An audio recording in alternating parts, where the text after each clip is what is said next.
Inside, you see a set of steering levers, a radio microphone, a pull-out toolbox, and the soft glow of the fuel preheater gauge. This is Precinct 57. How may I assist you? Just a second. Sylvie Malaika. Yes.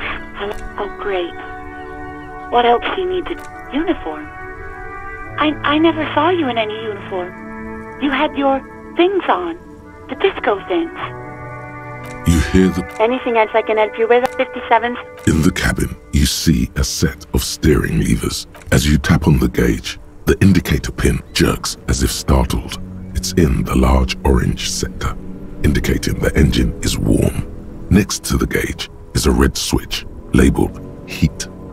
Now, that's enough fun with the foldable headlights. I know they are mesmerizing. They are also fragile. I'm not going to turn it on for you again.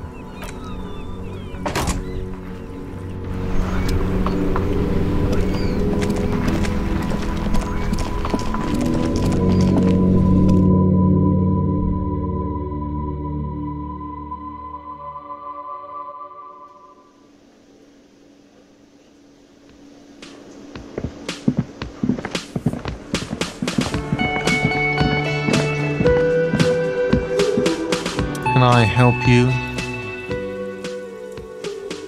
Another thing. Great. I love those. Yes, and the phone company is taking its sweet time sending someone to fix it. Losers. Who told you that? Fine, yeah, it looked like someone had messed with the wiring. It was shortly after the hanging, but I don't know if it's at all related. Plenty of assholes around here who aren't murderers. If you do find out who cut the line, though, let me know so I can forward them the repair bill. Yes?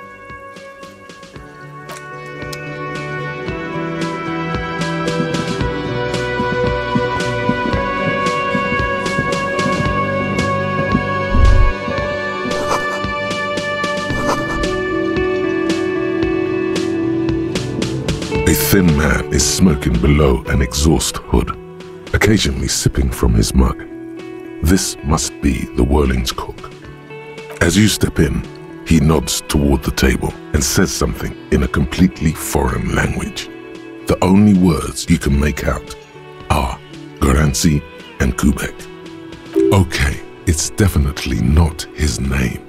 Whatever you do, please don't call him Garancy Quebec. Please, it's not funny. The man puts his cup down and replies something, his left hand drawing arcs in the air. He looks up at you, then looks away quickly, shrugging and muttering something to himself. Shrugging is an international sign for, no, I don't know what's behind that door. He smiles and bangs his ladle against each of his pots in turn. It's almost like music, especially with the sounds of assorted dishes boiling and simmering on the stove.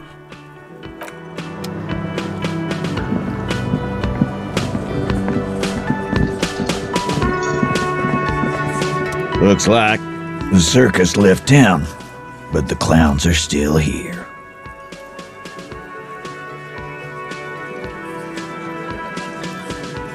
What are you talking about, madman? There's no 8th Hardy Boy, there's 7 of us and we're all here. Or what? You want to be the 8th Hardy Boy? We ain't hiring. Actually, boss, we've been talking and we think she could maybe... This person Glenn wants to hire, he really respects her. Shut the fuck up, Glenn! I do the talking here.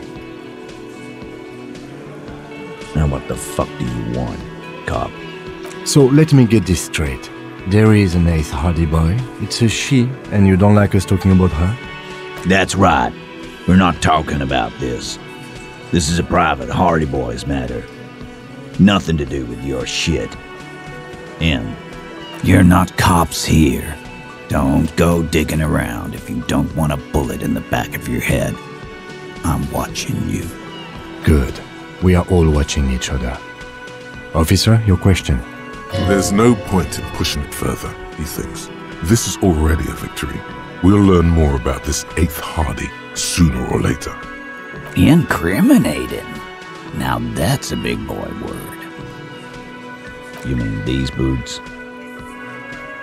We all got a pair. We wore them the night we took the pretty boy out back and hung him by the neck. Yeah, we did this.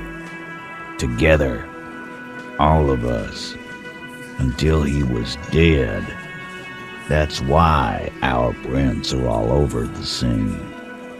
Goddamn right. No.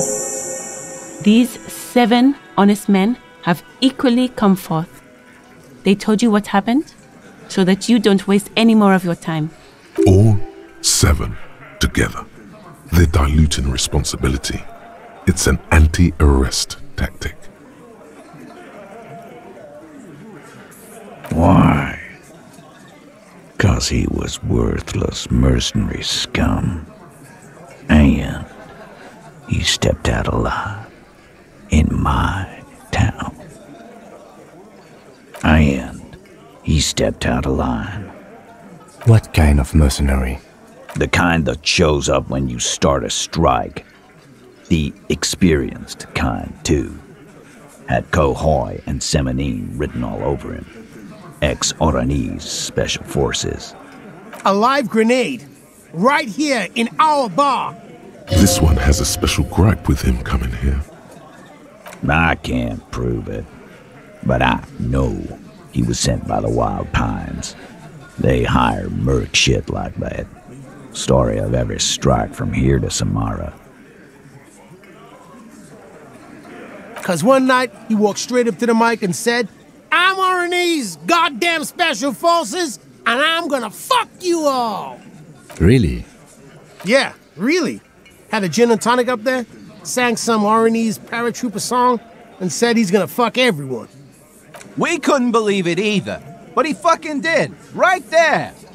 Like some kind of animal. Sire, the tale is true. This is a serious violation of the karaoke code. Wrong. He harassed women, raped one, harassed workers, threatened to kill some as a warning. From rape to harassment to threats of violence. Why the strange de-escalation? He regrets mentioning it. Hopes you didn't notice. To kill us all, if we don't open the gates, if we don't let the scabs in, if we don't bend over. That was before he started coming here. Yeah, he said it was his favorite joint now. Started coming here every night. Drinking, grabbing girls. Grabbed one of ours mid-karaoke, right there on the stage. He grabbed someone? Yeah, this girl's on the mic. A beautiful girl, young. Gets into the second verse of Lover Lake. The fucker grabs her legs, starts screaming. "Show me your cunt! Why don't you show me your cunt?" Then, he gets knocked on the head with a wine bottle. Doesn't even fall down. Aren't you fucking listening? My man is talking to you. He took care of it. They got the girl out before anything else could happen. Yeah, me and Eugene got around. Aren't you fucking listening? There's something odd here.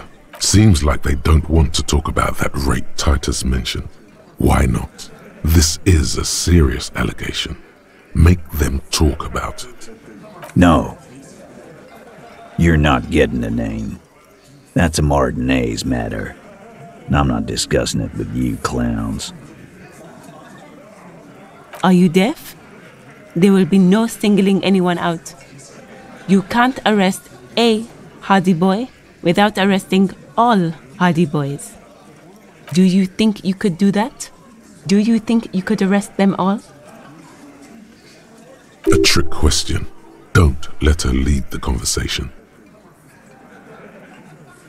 Who do you fucking think does?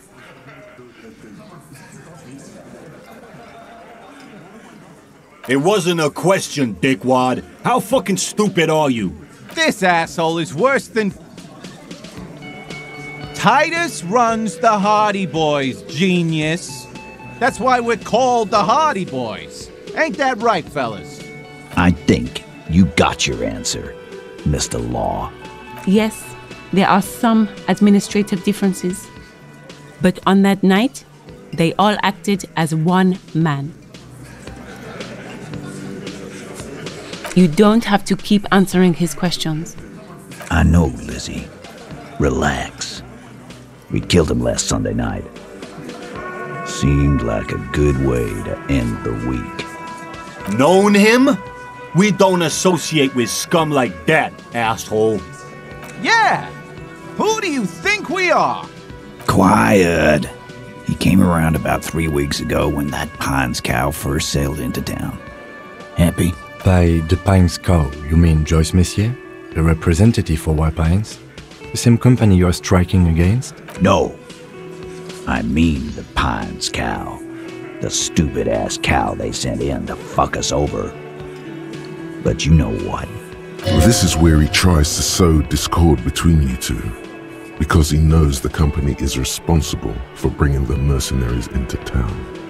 Why don't you ask her about the pretty boy? I'm sure she has interesting things to say when you ask her hard enough. That's enough insinuation for today, Titus.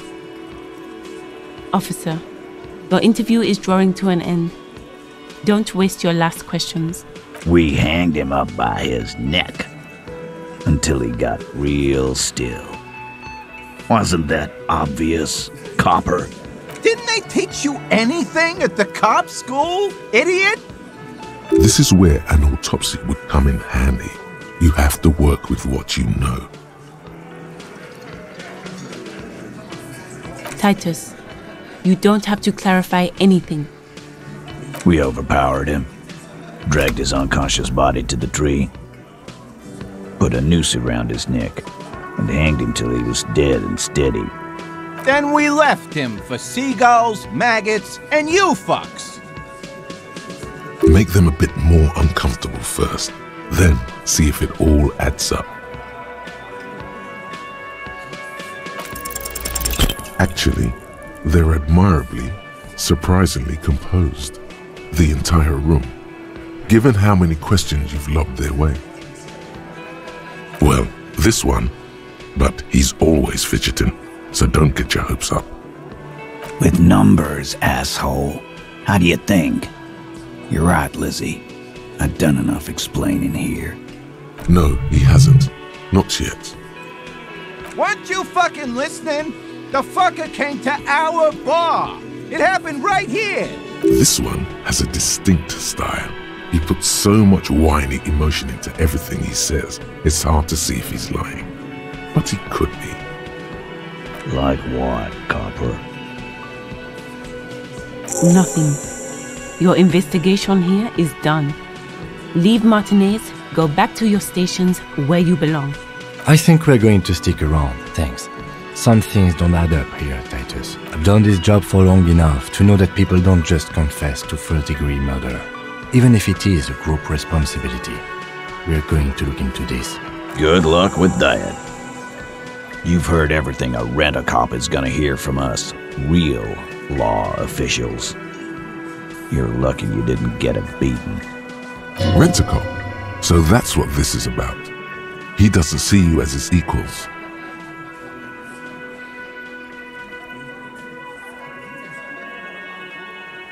Like hell you have.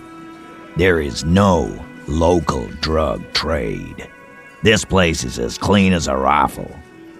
Go back to Jamrock and ask the local junkies how clean your streets are in Precinct 41 Kilos. We'll do that. In the meantime, did you know that there's an abandoned lorry at the intersection that was used to move raw ingredients for drugs from Terminal B to Jamrock? The person driving it was present at the hanging. It was one of you. We've connected the footprints. Detective, do you want to deliver the coup de grâce? No, the thunder is his. Leave it to the lieutenant. Thank you. You're right, Titus. There is no local drug trade because it's all controlled by you. You're the drug trade. That's a mighty interesting theory. I guess that's what you would need to do, theoretically. A big, strong, state-run monopoly would outcompete the runts on the street. Yeah, man. Theoretically, that's what you would do. To get rid of the gangs, the dealers, even some of the junkies. You would need good, trustworthy people to take their place, of course. Hardy men to run such a monopoly. For the good of the community, of course.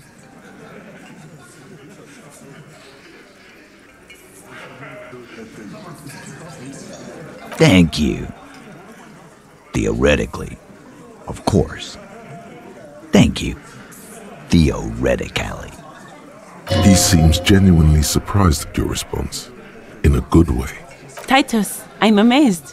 Where is the same professionalism when it comes to other topics? You're doing great. I hardly have to interfere at all. I don't know, Lizzie. I guess theoretical things don't make me emotional. Now, was there anything else? I was sorta gonna get my brewski on. Not quite yet, Mr. Hardy. There were 8 sets of prints on the crime scene. There are only 7 Hardy boys here. My answer is fuck off. Mind your own business. There is no 8th Hardy. I run this goddamn scene. Finally, you got something out of him. This could prove useful in the future. And here we go. Back to the usual. I know! Fatty walked on all 4s. He's so fucking fat he left 2 sets of footprints. Go fuck your mom, Dennis. That's more like it, boys. You heard him. It was Angus on all 4s. Anything else you need to know?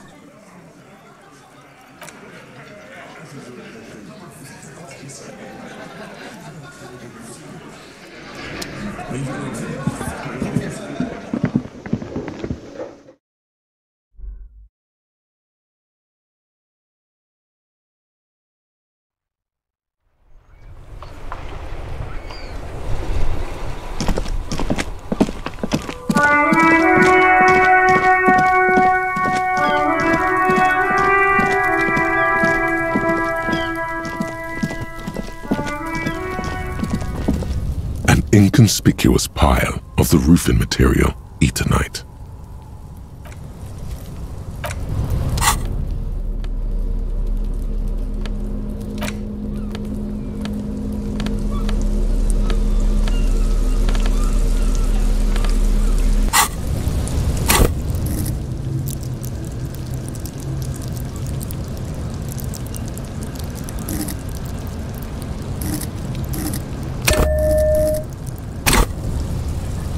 Inconspicuous pile of the roofing material, Eternite.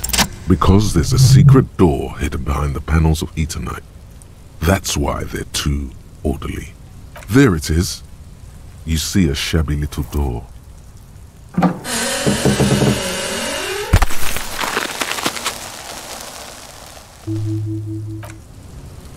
What is this then?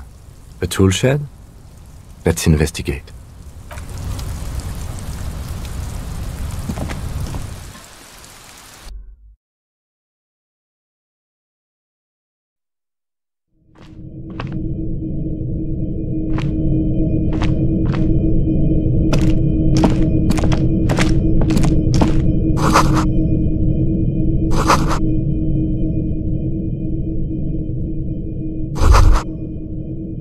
Be still, my beating heart. It's amphetamine, sweet amphetamine. The lieutenant isn't studying the powder in the mirror. He's studying you. There's a good vague way to ask where he stands on drug use. Professionally, I mean.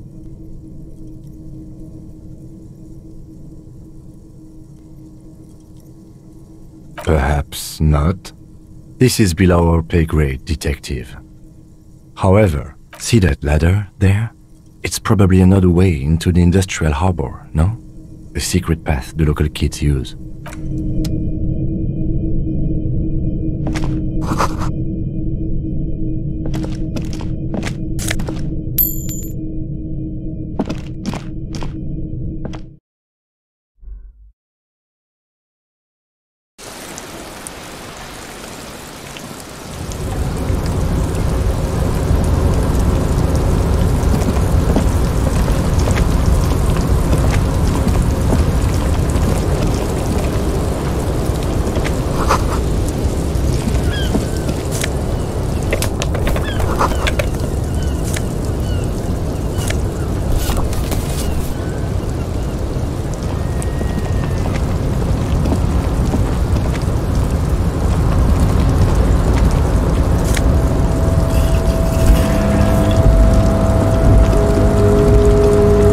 Looks like someone left his tarpaulin cloak hanging on the railing here. Yes, it's probably yours.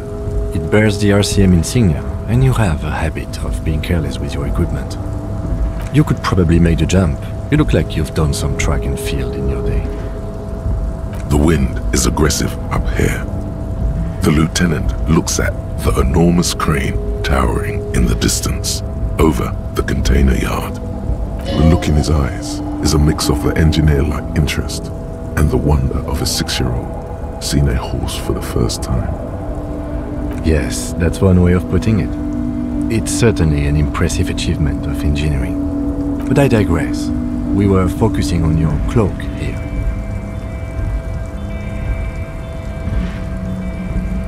The cloak? I do think it's yours, yes. As to whether you should go for it? Well, it doesn't seem too dangerous. 2 meter stops. Whenever you're ready to do it, I'll be right behind you. The cloak looks like a bag of goodies floating in the wind. Who knows what its pockets may hide?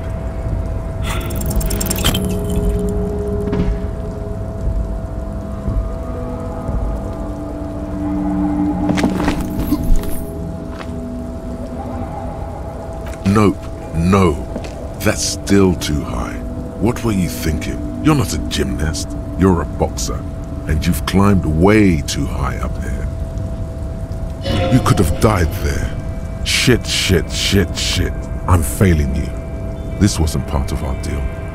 I got you, Gratan. Let me just adjust your breathing a little bit. There, isn't that better? Hey, what's happening? You okay? It's okay. You're just having a little panic attack. Try to breathe as slowly as you can, alright? The necktie lets go a little, its vicious grip easing around your neck. Colors return to the world around you. Good.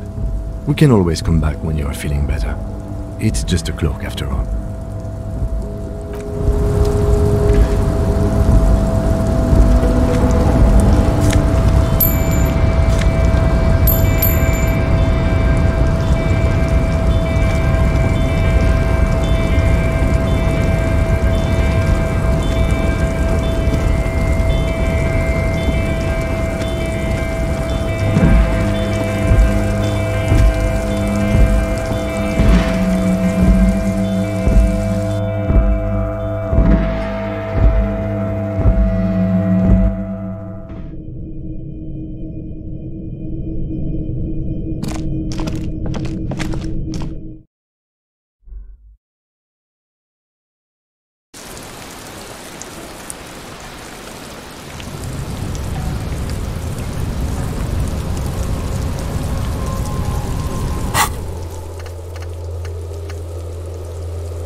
The tear machine stands in the corner.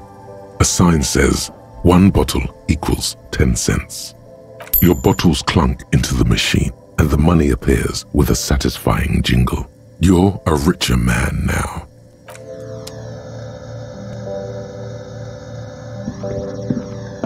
A small cabinet on the wall is filled with various medicine bottles, nasal sprays, and blister packs. They all bear the Saint-Baptiste Pharmaceutics logo. Their logo is the bloodless rose, pure white, untouched by harm. Just ask me if you need anything from Saint Baptiste. We don't stock prescription meds, but we do have Nosafed, Duramine, Magnesium, and Hypnogamma.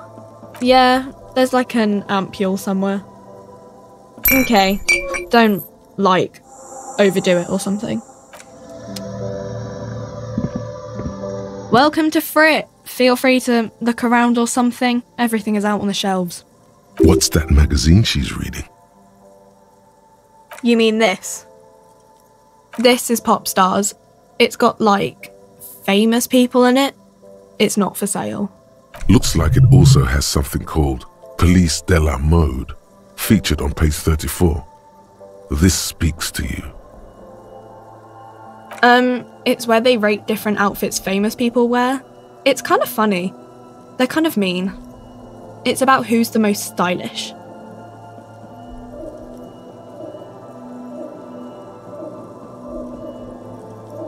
Benita.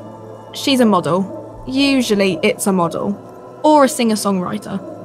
Or a model. We are not the fashion police. We're the real police. I don't know. Frit? I think they think that the extra T makes it funkier. It doesn't. The story goes that normal Fritta, with 2 T's, a men's workwear shop in Vredefort, was already taken. So when Fritta Retail Inc. grew into a multinational corporation, they had to add an extra letter to avoid trademark infringement. Okay. I'm not really supposed to be chatting to anyone, but... a warehouse? I don't know. Maybe. I don't really care what Frit does. She looks up from under her brow. Fine. Frit doesn't have a warehouse. Just a little back room here. Okay?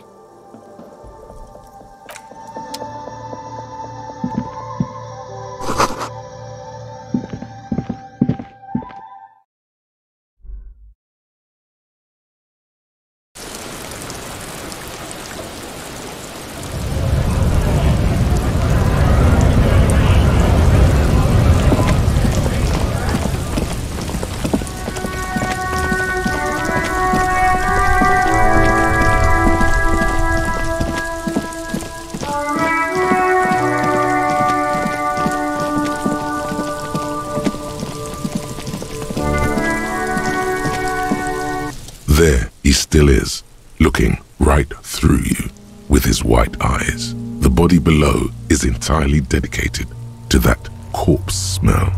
Emitting it is all it does now. You crack open the ammonia ampoule and breathe in.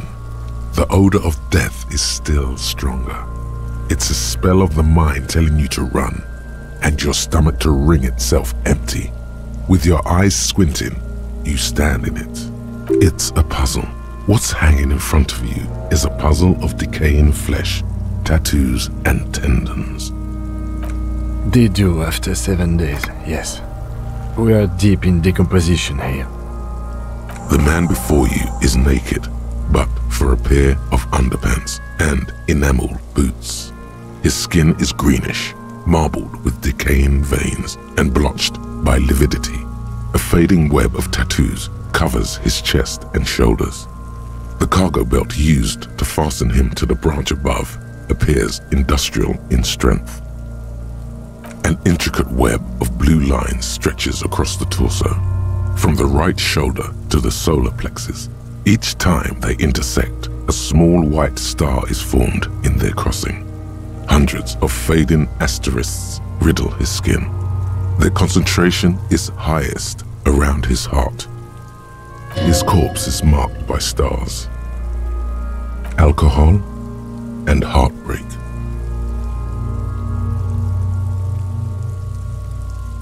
Of no nation that I know of. If anything, it reminds me of religious illumination, last or penultimate century.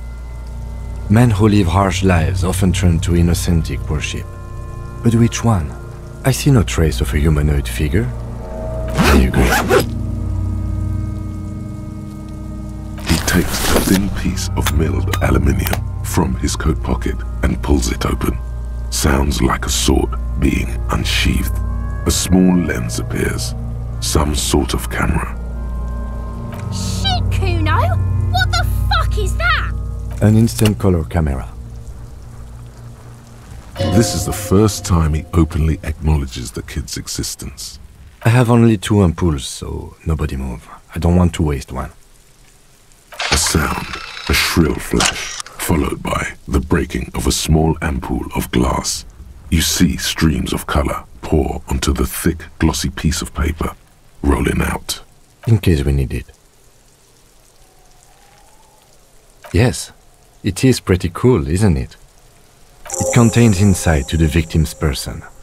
This was a man of physical violence. The story he wanted his body to tell was important to him. It is his letter to us. Now, if you could find someone to decipher it. Sure, just don't lose it. The glassy-eyed corpse looks by, his mouth mute and his skin as colorful as the chemical rainbow on the photo paper, teeming with opportunistic organisms. The material appears to be ceramic. Its clean white stands in stark contrast to the decaying flesh above the knee. The man wore thick polymer socks, probably for padding. A fine array of interlocking plates covers them.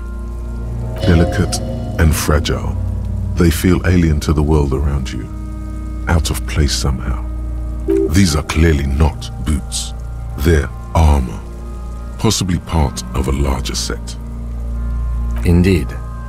Technically speaking, these are sabatons, not boots. Ceramic plate, zirconium dioxide most likely. This is where the make would be. Under the heel. Fair weather model T500 VE. I'm guessing that's vitreous enamel. This is advanced stuff. A small bell-like sound fills the air, like tapping on the side of a porcelain cup. It's anything but. This material is a kinetic redistributor. It spreads kinetic energy horizontally, from plate to plate, dissipating it entirely. See? Faint, organic lines cover the plates where they separate into smaller ones. These plates then divide into smaller plates until there are hundreds of them altogether, like whirls of floorboards. The design looks organic, influenced by highly resistant wood materials, like lignum vitae and ebony perhaps. If trees were made of porcelain, this is what their cross-sections would look like. The smooth, glossy surface fractures into ever more intricate interconnections, peaking on the right sabaton, where you notice the whorls are in the shape of a letter and number combination, E50, 100, 1000. Good. Can you read it to me? X5415 6745 678222. Let's lie. We have a make and a number. That's something. We can use the radio in my kinema when we're done. Either station can chase it for us. He worked for Cornell, like Joyce told us. This is military equipment, provided by a wealthy security contractor, with state ties, way above what we have. The cadaver slowly twists on the cargo belt, his torso covered in tattoos, and extremities blotched pink and blue. The hangman's knot is pulled tight by the weight of the corpse below. Yellow, hard-edged polyester cuts into his neck. Above, a sliding buckle ties the belt to the branch. This is a steel-reinforced cargo lashing belt, big brother of the regular cargo belt. It's used for tying cargo under 6-rotor airships. Airlifting. I thought it was used on lorries for strapping cargo to them. The local harbor uses 6 rotors to shuffle containers around. I get the sense they use whatever was on hand without paying much attention to not incriminating themselves. I was afraid it would be. Thin steel wiring, parallel strands. This makes getting him down more problematic than I had assumed. A noose is one of those things that's easier to use one way around. That ladder can't carry a grown man. I didn't see any splintering either, did you? I think they lassoed the branch, then pulled on the belt to close the buckle. Could be. The shape of the branch supports the theory. The cadaver hangs from the cargo belt, limbs limp and torso covered in tattoos. His eyes are milky white and blind to the world, protruding comically from their sockets. There is no one home, just subaquatic terrors there. Dark brown hair grows on his head. His face is ready to explode from the organic processes inside. The death's head grin has passed. What remains is an unrecognizable mess. Underneath the curdled meat there is an expression, not carried on his features, but below, inside, an expression of pleasure. This man was experiencing joy at the moment of his death. I'm gone.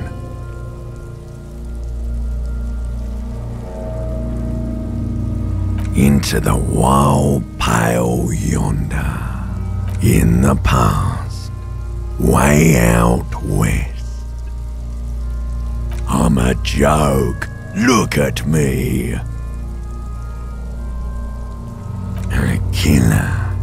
A motherfucker. And a killer. Go ahead, Kobo. The blue heart. Oh, that's good shit. Just press down and fuck it open like you always do. Fuck it hard, Kopopo the clown. What do you mean? It's the power of your imagination. Yeah, man! Don't be crazy! Inanimate objects and dead people can't really talk to you. Your wild imagination is doing this. Ask some more of those questions you love so much. He loves those. Because you're a copperoony. Look at all of them go. Do you want more questions? Coming right up, copperoony Rooney. This is getting upbeat now. Fuck no. You're no Rooney. Between you and me, your name is probably Harry. Good for you. Because you have. Love did me in, brother Copo. It was love all along. Sure, Lobo, I can ask you a question. Why are you doing this? Looking at my face, motionless. Looking into my eyes, standing here. Why are you investigating my murder? Ha!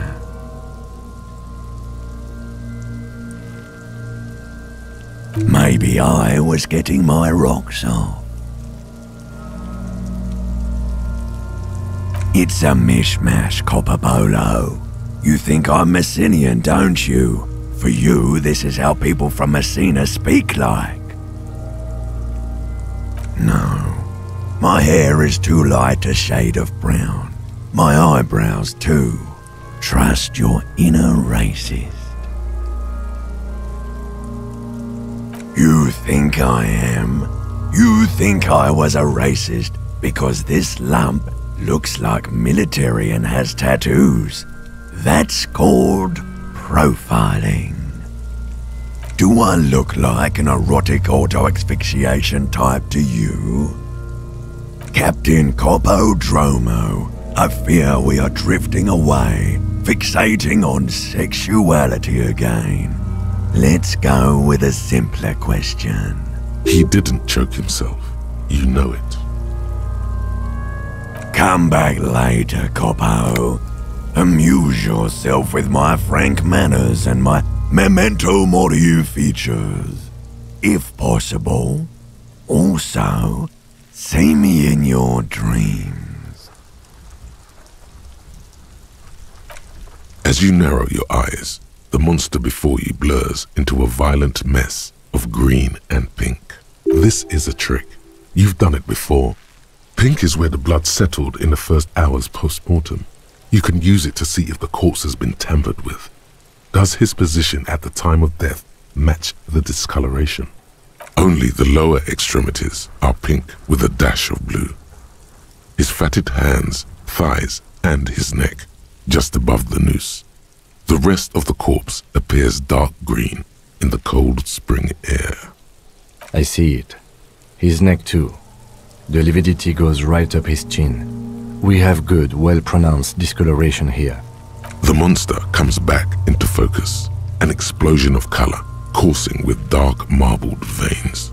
His stomach appears pregnant with something. Black liquid streams down his thigh and onto his boot.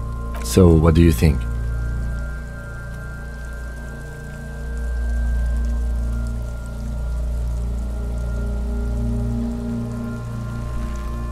Agreed, especially on the neck.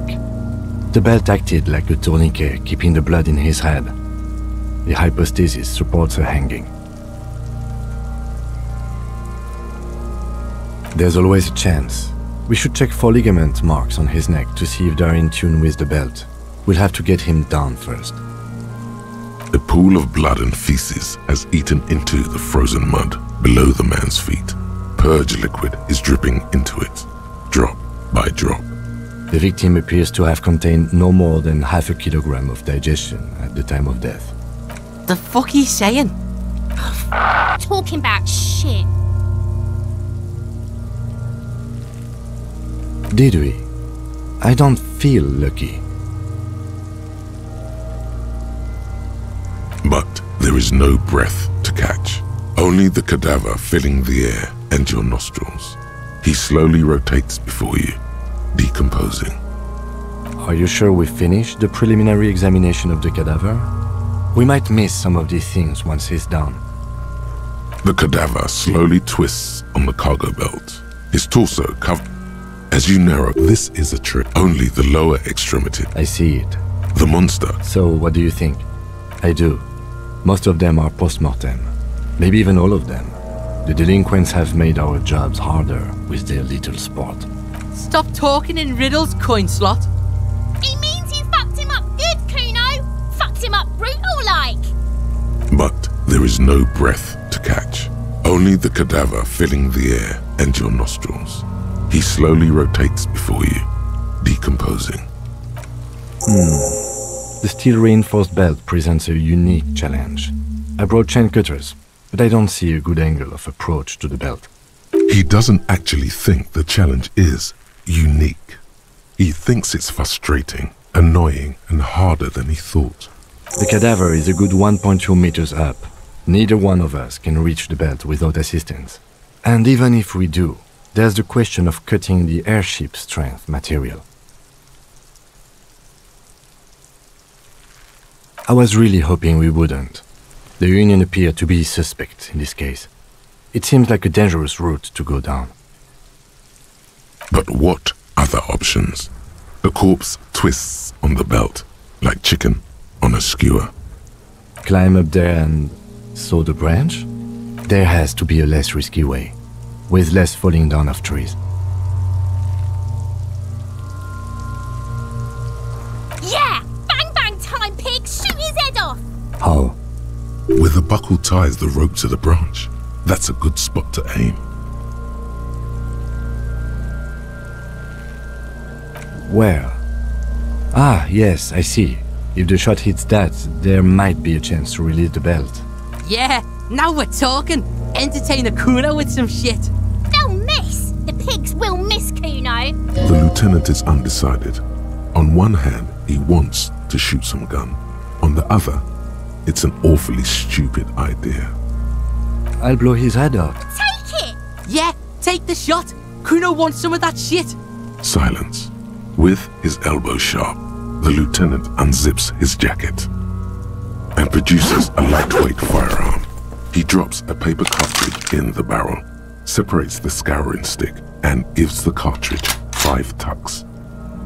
That's a Kiel A9090 Armistice, mass-produced muzzle-loader, ascetic, frugal, one of the most common firearms in the world. He then steps back and assumes the fellow's position, taking aim. The corner of his eye twitches. His finger is on the trigger. He's gonna fucking miss! The king's voice noise is drowned in a shrill blast that echoes off the walls of the surrounding tenements. A cloud of smoke slowly parts in the air as the lieutenant steps back and says to himself, God damn it. He feels bad about it. About his eyes mostly. Just having bad eyesight. Probably from a young age. Whatever you do, do not console him. Fucking idiot! Mookabat asshole! Kuno could have hit it easy, but then Kuno's not fucking handicapped, is he? I have to say, it's beginning to look unlikely we can get him down without assistance. It's bad as it is, us shooting firearms like punks. Go ahead, I'm not stopping you. Just don't lose it. They only have one gun! This is the sorriest pair of pigs Kuno's ever seen. Yeah, take it, you fucking banana poika! Take it and shoot yourself in the mouth! The cold piece of bakelite and gunmetal is surprisingly light. Your fingers fit right through the guard, instinctively resting on the trigger. The fuck are you waiting for, Kuno? Tell him to shoot himself in the mouth! The buckle comes into focus in your sights. You stand with your feet planted firmly in the ground and your left hand supporting your gun arm. Why don't you just shoot yourself in your mouth? At least you won't miss. Your field of view narrows. The branch slowly moves, becoming entirely two-dimensional.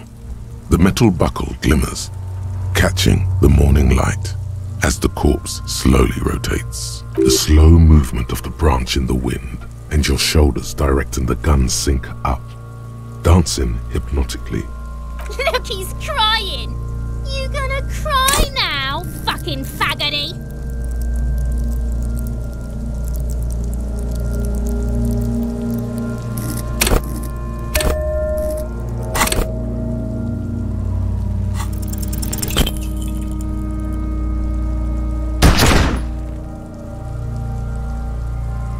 A plume of smoke erupts from the barrel.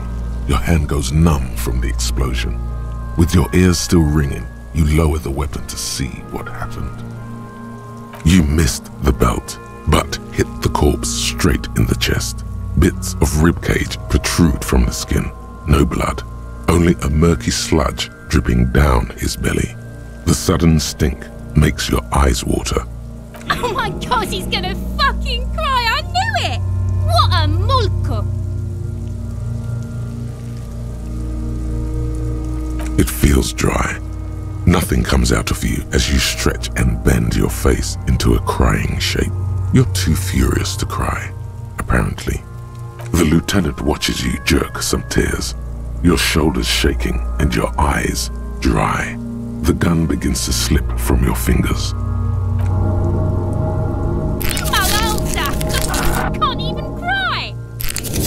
The lieutenant gently picks his gun from your hand and holsters it. We still need to get him down somehow. The bad way. The way I didn't want us to. By asking the harbor for help. They have the tools and the men. If they put him up there, they can take him down too. From the gates. By negotiating or fighting. Or we can try the secret route we found, where your cloak is. It looked doable. To the gates. Let's negotiate. To ask the suspect for help with the victim's body? To be indebted to Everard Clare? Very much, yes. Which is why I would have preferred us to handle this ourselves. Clearly we can't. Suck my dick, bitches!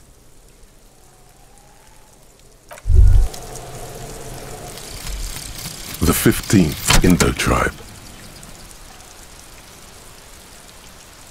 Because there was. The 15th Indo-Tribe was comprised of 8 kids from Forberg and North Jamrock, running from wild dogs in the valley, hiding scents under rocks, and stealing clothes off clotheslines, and sometimes even the copper wiring of phone lines. You may have been one of them. This must be a childhood memory. The 15th Indo-Tribe was your Indo-Tribe, set to rule in Celinda. The rest of the kids are dead now. Car accidents and drug overdoses. Only you remain.